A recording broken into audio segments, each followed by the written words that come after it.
Just when you think you've got it all down to a science, new names enter the conversation and shake things up. That's why we do these videos, folks. We've got trends and other case studies showing which names are rising and falling, and it's all right here in our Week 4 running back rankings. Christian McCaffrey remains at number 1 without much need for any justification. He's hovering around 6 yards per carry, has 3 touchdowns on the ground already, has caught 10 of 11 targets, and is continuing to pass every bit of the eye test once again. CMC is just one of 5 backs so far to average over 20 fantasy points per contest in a standard PPR format through 3 weeks. Not to mention, he is far and away the rushing leader at 353 yards on the ground, and the juggernaut has over 400 all-purpose yards already. Enjoy the performance against Arizona. We'll just leave it at that. If healthy, and he's questionable right now, Austin Ekeler is the number 2 option overall, comfortably sitting at 7.3 yards per carry. Ekeler has nearly doubled every rush with his second effort and ability to power through contact. The guy is averaging 3.5 yards after contact per attempt. Pretty impressive stuff.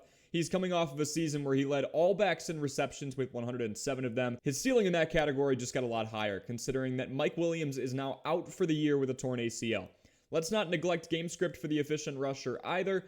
The Chargers are 4.5-point favorites against Vegas this weekend, warranting a more run-heavy play style if this one pans out as expected, not to mention Las Vegas allows 4.3 yards per carry. Bijan Robinson comes next with 102 receiving yards, a league best among running backs. Robinson is truly a threat in multiple facets. He's 5th in the league among backs in broken tackles with 6 of them, and his matchup against the Jaguars team that is middle of the pack, allowing the 14th least amount of fantasy points to the position, is pretty optimal as well, considering Bijan's skill set. Atlanta runs the ball more often than all but just 6 teams right now at over 47% of the time. Tyler Algier saw just 9 touches in week 3 for less than 2 yards per carry after having at least 15 touches in each of the first 2 weeks. I think we can officially say that this is Bijan Robinson's backfield, and that is some exciting news for you fantasy owners. Tony Pollard has the most touches of any running back at 74 through 3 games. That's nearly 25 per game. The efficiency is up as he's back over 4 yards per carry on the season.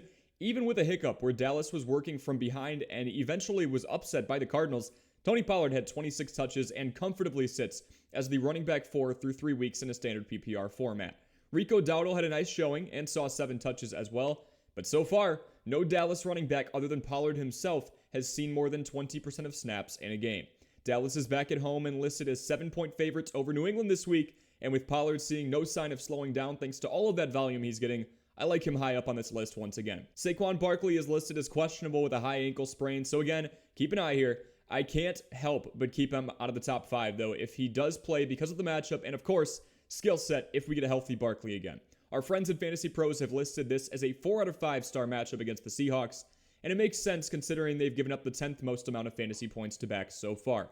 If Barkley is not in, feel free to snag Matt Breida. He's only owned in a quarter of leagues. The league leader in broken tackles is next. Travis Etienne has 10 of them so far, and he's had to put up productive numbers the hard way.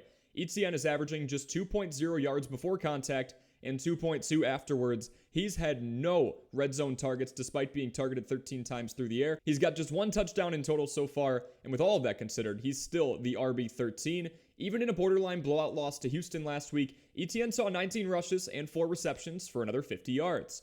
Etienne has 13 targets on the year. Etienne is behind Christian Kirk, Evan Ingram, and Calvin Ridley in targets, but this is a throw-heavy team. There's plenty of room for receiving involvement considering that Trevor Lawrence has already thrown the ball 113 times in 3 games, and Jacksonville throws on 60% of plays. Yes, I've got Raheem Mostert here at 7. So many have jumped on my page and ripped me apart for saying that this guy is a sell-high candidate. Yeah, I think that got even more true, considering that a 31-year-old injury-prone running back just had a career performance in a clear-cut anomaly of a situation where the Dolphins put up 70, and in all honesty could have broken the points record if they were feeling mean enough. The biggest part a lot of people need to understand is that Devon Achane outperformed Raheem Mostert. Nonetheless, I'll give the RB1 overall in fantasy right now, and someone who is averaging 28 fantasy points per contest his props. He's got a nice matchup this week too. Despite Buffalo's reputation for having a stingy defense, they're allowing a league-high 5.9 yards per carry at the moment. Buying in on James Cook is continuing to pay dividends for us. Anytime you can find the RB1 in a playoff contender, you know they're going to get their touches in the later stages of a game when it's time to chew down the clock. In fact, 8 of the top 10 backs in fantasy PPR right now are on teams with winning records. That is not a coincidence. Cook is averaging an impressive 6.1 yards per carry. He's averaging 18 touches per game, and he's currently the RB14 without a touchdown. There's so much to like about this matchup against the Miami Dolphins, a team allowing greater than 4.5 yards per carry, well above league average. Buffalo is running a more balanced offense than we're accustomed to. They're keeping the ball on the ground 45% of the time, and Cook has 44 of the team's 90 rushes so far. He's the most efficient rusher on the team outside of Josh Allen. We move on to someone who I said I'd be worried about if we saw another lackluster performance in week 3, and I guess Josh Jacobs didn't give us one. 20 touches for 80 total yards isn't jumping off the page by any means, but in a game where the Raiders were playing from behind pretty much from the kickoff, it's interesting to see Las Vegas continue to keep him heavily involved, even with both Jakobi Meyers and Davante Adams out there on the field. Jacobs' longest rush of the season is just 10 yards still, so we're yet to see the breakout speed. He does go toe-to-toe against the Chargers defense, allowing 4.3 yards per carry and the 12th most amount of fantasy points to backs, so there is that. It's a short week for the Green Bay Packers, but I don't think they make Aaron Jones a game-time decision and have him warming up on the field before shutting him down this past Sunday if he didn't have a pretty decent shot at going in this high-stakes matchup. And by high stakes, I mean the NFC North just flat out sucks right now. The Vikings and Bears are both 0-3, so with this being the first of 2 matchups between the Packers and Lions, who are both tied at 2-1 right now, I would expect Aaron Jones to go. Remember how we mentioned that Bijan Robinson leads all backs with just over 100 receiving yards?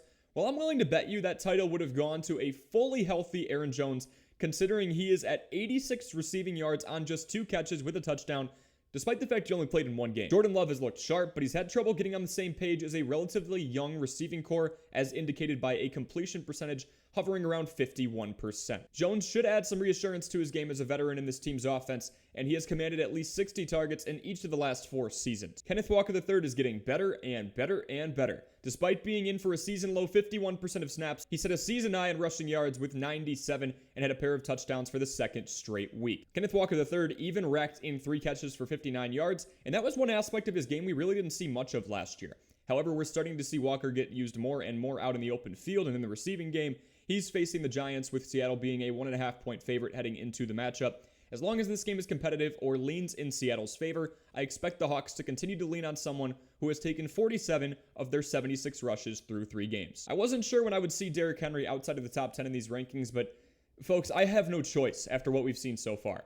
Only 1 score, 51 rushes, yet barely over 3 yards per carry for a running back who does turn 30 years old this season. It seemed like this freight train of a man would never age, but I think we're starting to see signs of fatigue here. He has only seen 7 targets all year, none last game, and the 20 rushing yards he had in week 3, yeah, that's the lowest mark we've seen by Derrick Henry since January 16th of 2020, over 3.5 years ago, now 4 seasons ago, considering that was a playoff game. Cincinnati is just one of 5 teams to give up greater than 5 yards per carry, so maybe there's potential for a bounce-back performance here. I'd honestly opt for someone younger and with more pass-catching upside if you do have that option, though. Jahmyr Gibbs saw more volume than he's seen all year in week 3.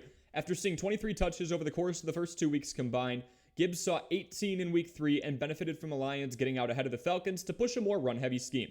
He faces the Packers this Thursday on just 3 full days rest, and the Packers defense is bruised up. Rashawn Gary and Devondre Campbell specifically are shown as questionable. Look, if that front 7 is still bruised up come Thursday night, push Jahmyr Gibbs into a fringe top 10 play. Joe Mixon will likely see more and more usage until Joe Burrow's calf is fully recovered, which honestly, folks, could take some time if he persists and continues to play through it. It looks like a nagging injury. Mixon wasn't exactly efficient in week 3, but he improved his fantasy score for the 2nd straight week, thanks to that increase in volume we just mentioned.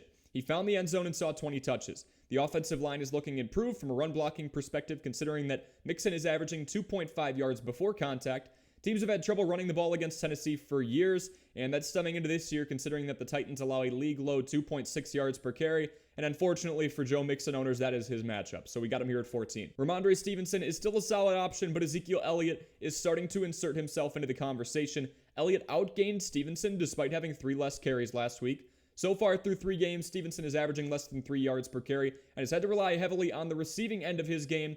Elliott seeing a season-high 38% of snaps in week 3 is already enough of an issue, but now the Patriots have to play against one of the toughest defensive fronts, led by arguably the best player in the league in Micah Parsons. That's right, it's the Dallas Cowboys.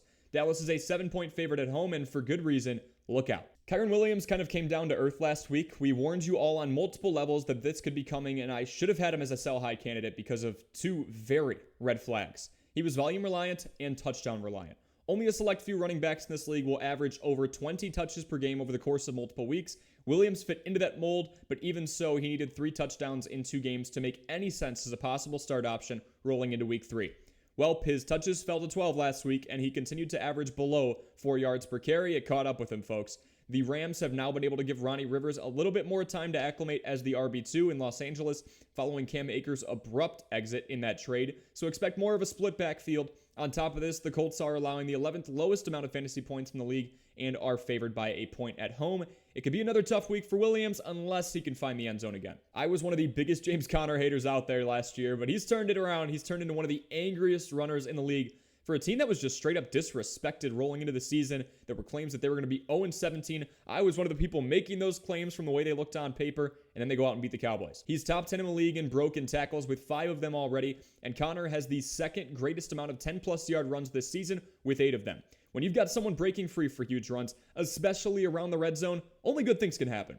He's had a pair of touchdowns on the ground, and while he's averaging less than 4 yards per reception through the air, Conner has accounted for 61% of the team's rushes. One thing I didn't expect to play as much of a factor was the fact that Joshua Dobbs was going to be one of the better rushing quarterbacks so far this year, but 4 rushes a game for him clearly isn't hurting the RB8 in fantasy in James Conner.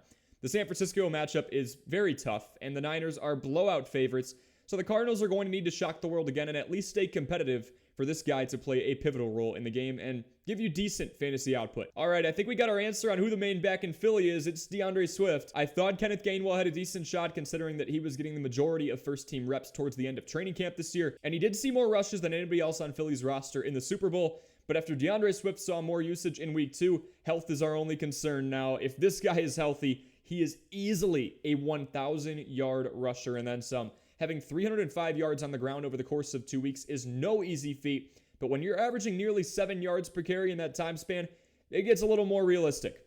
Philly is back at home facing their division rivals in the Commanders, and they're middle of the pack against running backs this season, but as we know, the Eagles' rushing attack and their offensive line is anything but middle of the pack. Expect more volume and efficiency from Swift this week. Alvin Kamara is back, but I'm not ready to crown him as one of the top running backs in the league quite yet. The guy was once demanding 100 targets in 3 of his first 4 seasons and was an absolute menace on the ground, but last year, he took a couple of steps back. Despite seeing the second greatest amount of rushes in his career, Kamara logged the second least amount of rushing yards in his career. His yards per reception mark was the lowest we had seen since 2019, and now he's coming off of an extended offseason considering he was suspended the first 3 weeks of this year. DeAndre Swift and the Eagles ran all over Tampa Bay last week. That is his matchup, but that's the best offensive front in the league. Let's see how the Saints and their returning back pan out. I wouldn't take too many risks here. I wasn't the biggest fan of Alexander Mattison a week ago, but I'll give credit where it's due. After a bounce-back performance, the Vikings stuck true to him and had him in for greater than 70% of snaps for the 3rd week in a row, and they got rewarded.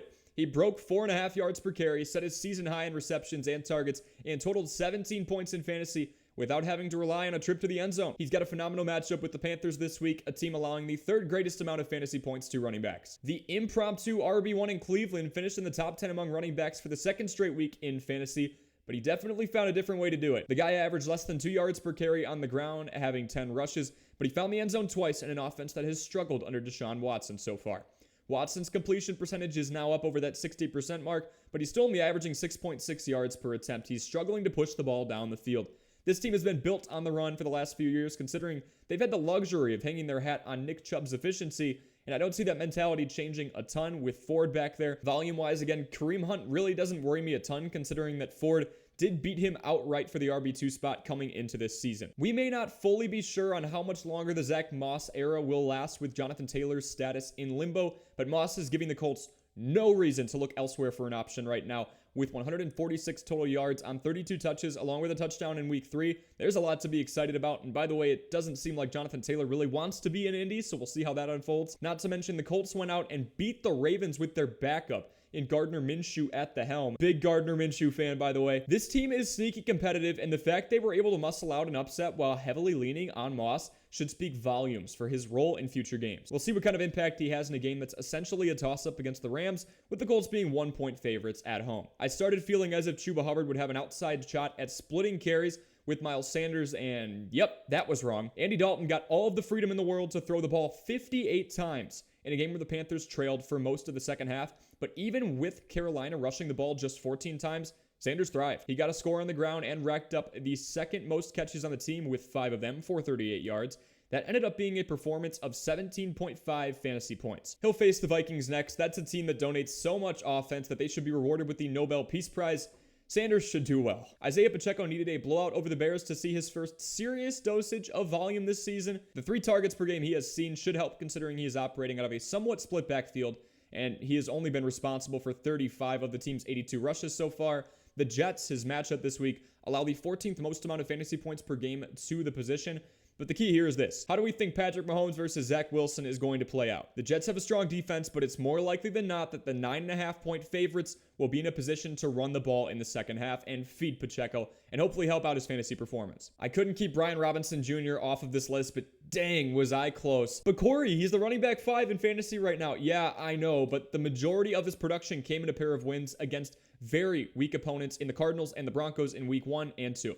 He ran into a buzzsaw last week in the Bills, and while he took 10 rushes for 70 yards, it very quickly did not make sense for the Commanders to run the ball in what ended up being a 37-3 blowout. Robinson Jr. has needed volume and touchdowns to produce so far, and I think he'll need to rely on the latter once again as he faces a Philadelphia Eagles team favored by a touchdown. Fringe running backs who just missed this list are Rachaad White, Breece Hall, Joshua Kelly, who will be on this list, of course, if Austin Eckler is out, Jaylen Warren, and Roschon Johnson. Thank you so much for watching. As always, please ask me any questions that you have in the comment section below. Like and subscribe if we're helping you out heading into week 4, and we will see you in the next video.